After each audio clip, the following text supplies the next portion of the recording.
Do you have tight shoulders or a tight upper back?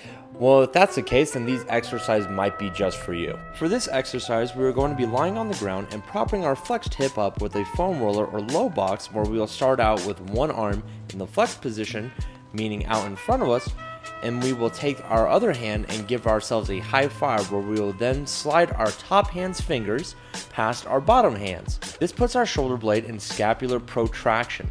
For our first movement, the lying T-spine rotation, we will simply open the chest and exhale once we reach our sticking point. Inhale as you return to the starting position and repeat the process for the desired amount of reps.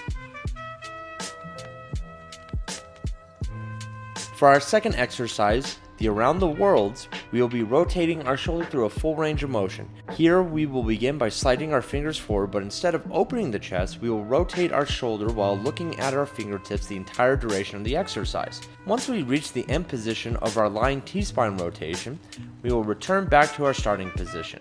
I hope these exercises help, and catch you in the next one.